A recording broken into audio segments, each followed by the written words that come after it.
Hey again, it's Coach Brie with ALP Cycles Coaching. Today I'm going to show you the strength phase of our program, which again is about roughly 4 weeks. And you're doing 3 sets of 6 to 10 reps. And in this phase we're working on more explosive movements, more coordination, more weight, less reps. And the idea is to have better coordination and balance at the end. So I'm going to start by showing you a squat, and I'm going to show you a seated squat. And I'm going to have heavier weights on here than I normally would with a hypertrophy phase.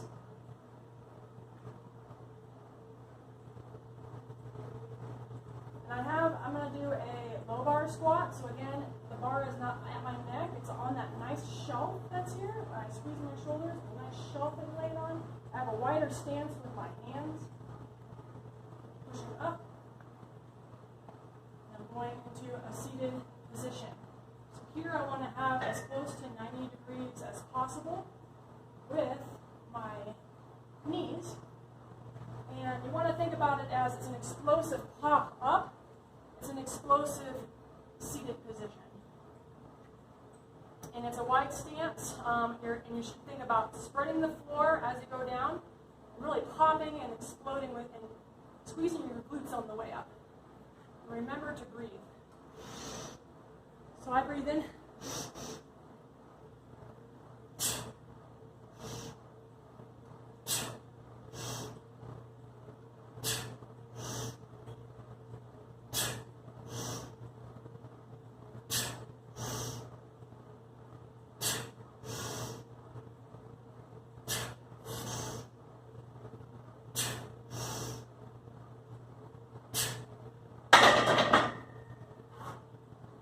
So again, deep belly breathing, going down, spraying the floor, sticking my butt out, seated, 90 degrees, explosive, full hip extension.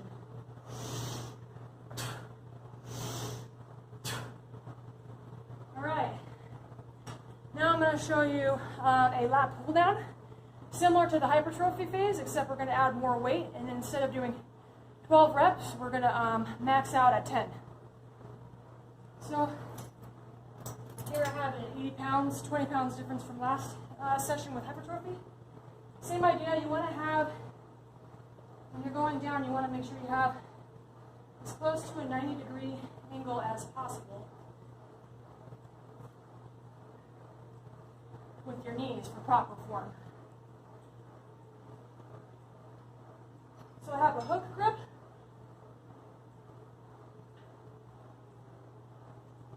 Shoulders are away from my ears, they're back, they're engaged. Seat down.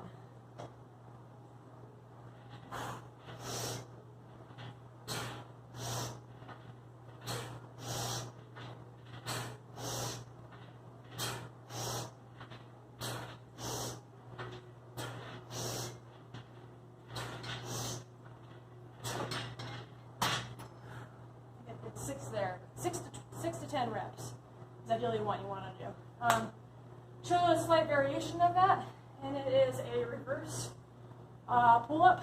So I'm going to jump up into my pull-up position, and I'm going to slowly release. Show you what it looks like. About shoulder width apart. I'm using a different style here, but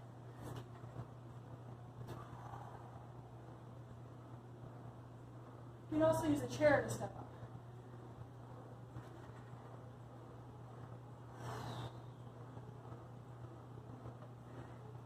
Variation, 6 to 10. Now I'm going to show you the inverted row, or the inverted pull-up rather.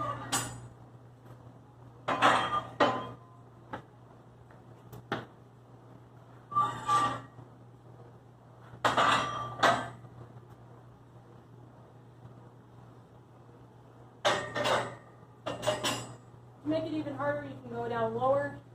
This is just to show you the point.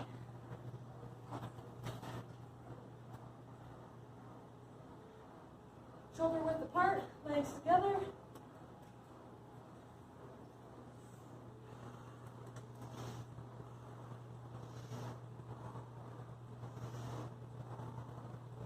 So you don't want to be draping, you want to be engaged in the core. Pull up. All right, so going to move to the other room to do the other exercises. Room because I have access to this equipment. So a lot of this stuff you can do at home and modify as needed. I'm using a step-up box. You could use a bench, like a picnic bench. Be creative. Make sure it's stable, obviously. So I'm doing a step-up and some key pointers. You want your the shoulders to be rolled back and away from you. Neck is neutral, locked out, and I'm leaning in and pushing up through my heel.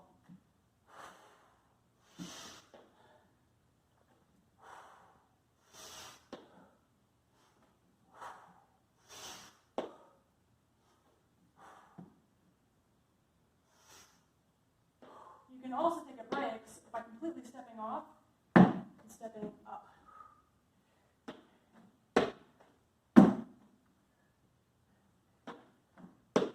Alteration. So you want to do 6 to 10 reps each side.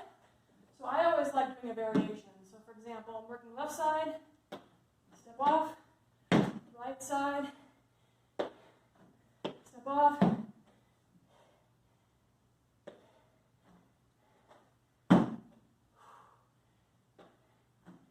do 8 to 10 reps each side, or 6 to 10 reps. And essentially, you want to have a 90-degree angle in your, before you go into your step up. So 90 degrees, I'm pushing off with my,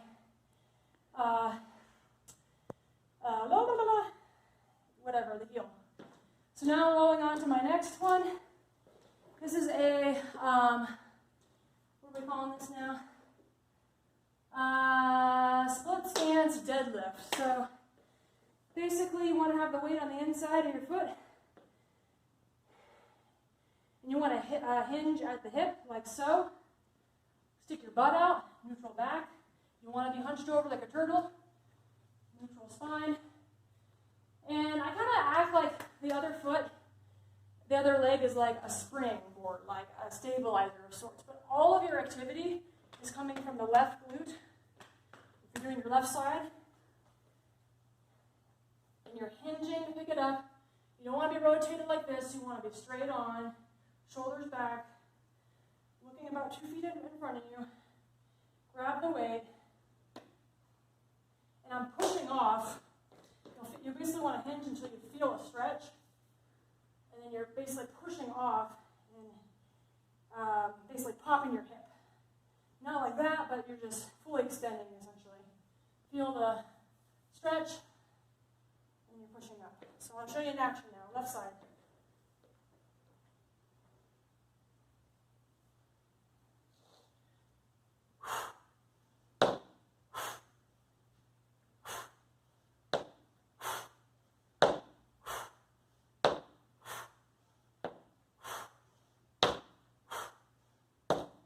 You should feel the stretch the entire way. As you go down, feel the stretch and pulling up. And it's explosive. And you're also, if you think about it, you're working your obliques as well. It's a great oblique stabilizer exercise. So same thing, right side, engaging my glutes. I'm using, in this case, a kettlebell, and I have it just slightly off the inside of my foot, like so. Looking forward.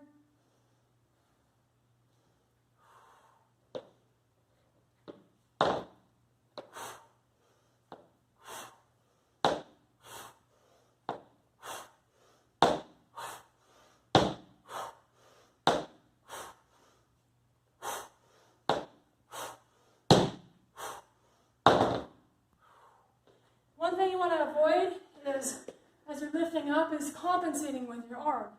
Your arm is simply just stays taut and is just holding and stabilizing the weight. And again, hinging in this plane of motion. Driving with your hip, hinging with your hip, pushing up through the heel. All right, so next I'm going to show you a push-up on the ball with feet, toes on the ball. So, a couple variations. I have had some crashes, shoulder injury type stuff, so I do a modified version of this, but I'll show you both. So, legs are fully extended, they're on the ball. You are stabilized, and it's simply a push-up. Basically try 30 seconds worth. Okay, since I'm a little challenged there in the shoulders due to injury, I do a modified version, so my back should be level to the ground, parallel to the ground. 30 seconds worth. Your shoulders should be stacked with your hands, with your wrists. Exhale on the up.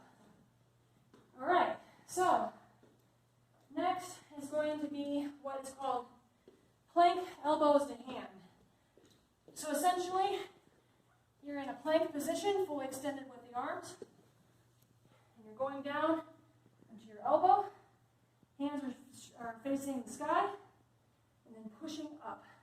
So the hand, wrist, shoulder, all level. Shouldn't be rocking, you should be as steady as possible. If you're rocking, slow it down.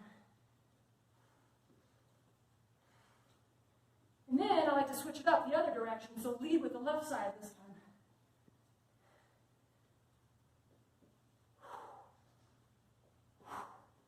Seconds worth. All right, green band arm torture. So I put my hands inside of the band like this. The other variation is you can hold it, grip it, and pull it away. But I like to have my hands inside, wrapped around my elbow or my wrist. So I have my shoulders away from my ears, rolled back and away. My chin is tucked in, and I'm pulling away, pulling away. I'm holding it here. 5 counts, then back. 5 counts, back. 5 counts, back. 5 counts, back. A lot of people will kind of bow out their elbows and compensate. You don't want that. You want them squeezed against your body. You're simply rotating your arm away, out and away. So I do this for 30 seconds. Then I'll transition into the second step, which is basically this position, and then up. The whole time I am pulling the band apart while I'm doing this. Band is pulling apart, so here we go. 1, 2. Constantly engaging my lats, rhomboids, my rotator cuff, all those muscles. Show what the back looks like. 30 seconds of that. And that completes the strength part.